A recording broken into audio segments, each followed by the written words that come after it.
Transformação de energia elétrica em mecânica. O que um motor elétrico possui de essencial para funcionar? Energia. Qual o princípio físico usado para explicar o seu funcionamento? Um gerador de energia, que seria, no caso, a bateria. Forças de natureza elétrica e magnética. Há cerca de 2.500 anos, na antiga civilização grega, descobriram que o âmbar, uma pedra de cor amarela proveniente da resina de certas árvores, quando esfregado com a pele de animais, passava a atrair pedaços de palha, sementes de grama, penas e outros corpos leves.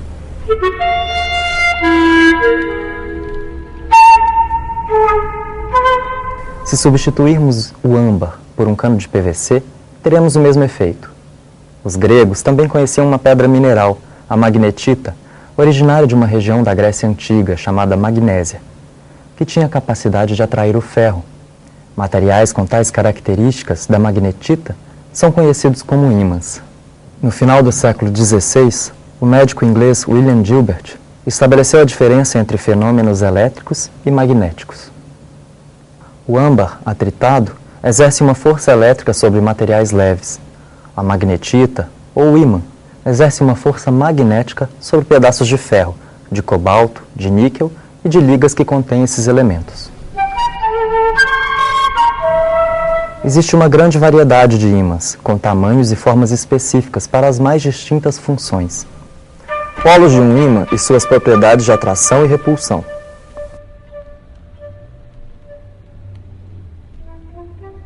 Pequenos pedaços de ferro são atraídos com maior intensidade por certas partes do ímã, as quais foram denominadas polos magnéticos do ímã.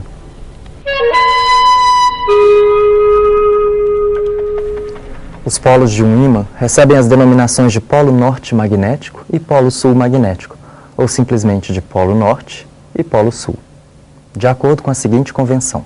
Polo norte de um ímã: extremidade que aponta para o norte geográfico da Terra.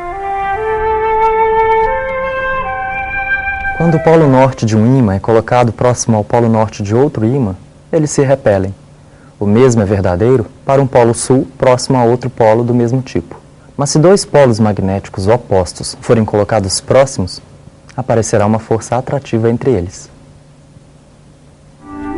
Polos magnéticos de mesmo nome se repelem, e polos magnéticos de nomes opostos se atraem. Atenção! Não se deixe enganar. Um ímã não possui um polo positivo e outro negativo.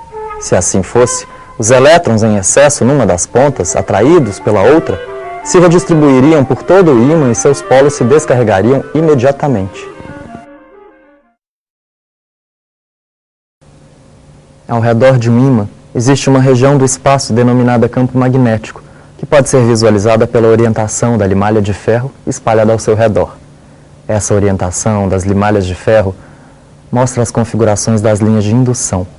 Deve-se observar que as linhas de indução são fechadas. Elas emergem do polo norte, penetram no polo sul e se fecham, passando pelo interior do ímã.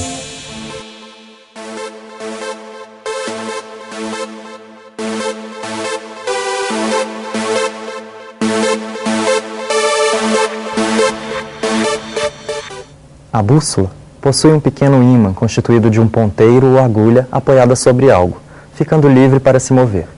Longe da interferência de outros ímãs, as agulhas magnéticas indicarão a direção dos polos magnéticos da Terra.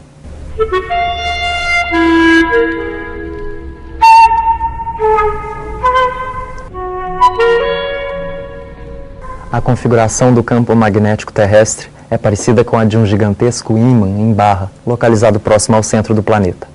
A maioria dos cientistas que estudam a Terra pensa que o movimento de cargas, movendo-se circularmente no interior do manto derretido da Terra, cria seu campo magnético.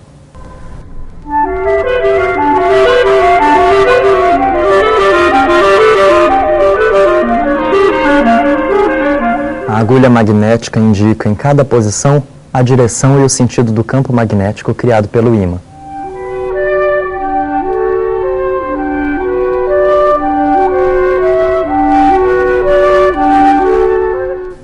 Note que a agulha posiciona-se sempre tangente às linhas de indução do campo magnético.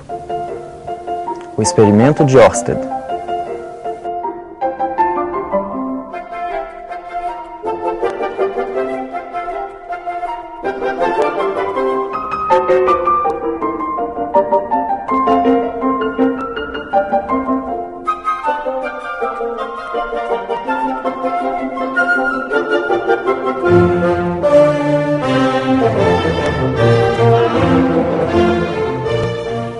Este experimento é uma adaptação do que o dinamarquês Hans Ørsted realizou em 1818.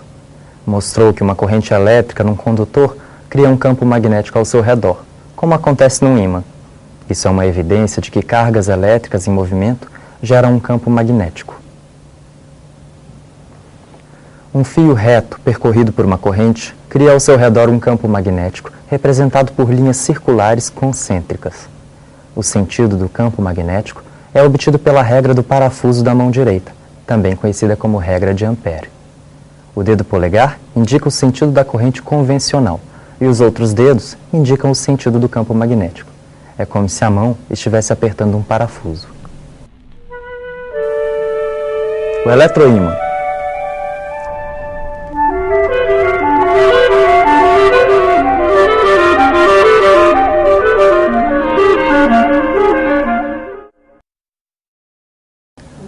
Uma espira percorrida por uma corrente cria no seu interior um campo mais intenso que um fio reto.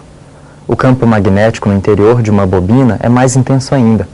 Quando um núcleo de ferro é inserido no interior da bobina, o campo fica superior aos anteriores.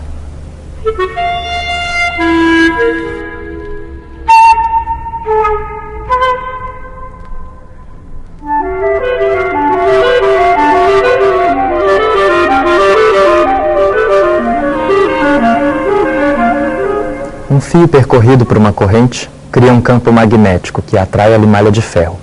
Como na bobina o campo é mais intenso, atrairá mais limalha de ferro.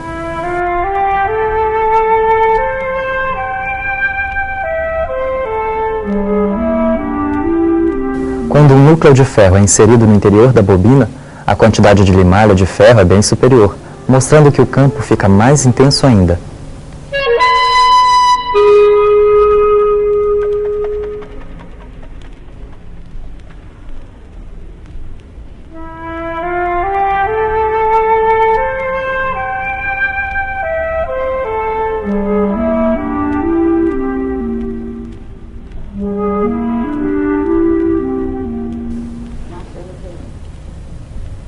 Os eletroímãs atraem os materiais denominados ferromagnéticos, o ferro, o níquel e as ligas destes materiais.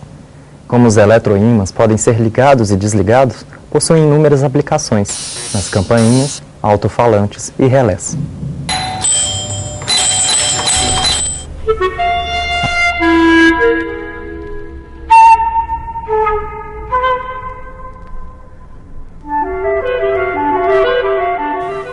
A força magnética atua quando um condutor é percorrido por uma corrente elétrica imersa num campo magnético.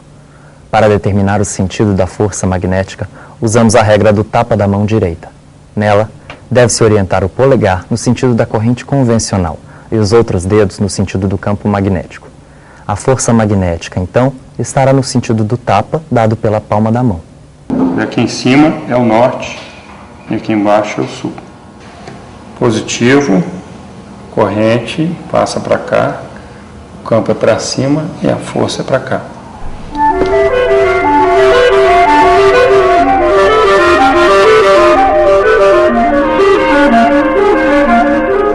Se eu inverter, a corrente é para cá, o campo é para baixo e a força é para lá.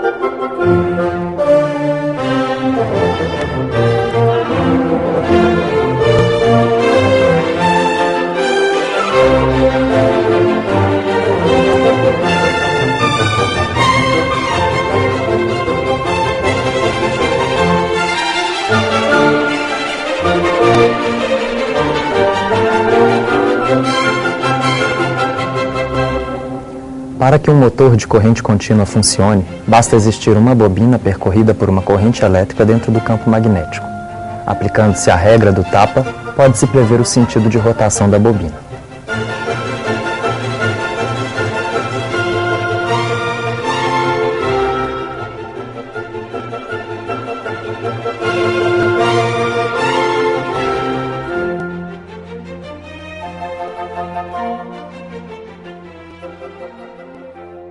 Motores usados em diversos aparelhos de corrente contínua funcionam com os mesmos elementos do motor construído: bobina percorrida por uma corrente elétrica dentro do campo magnético de um ímã.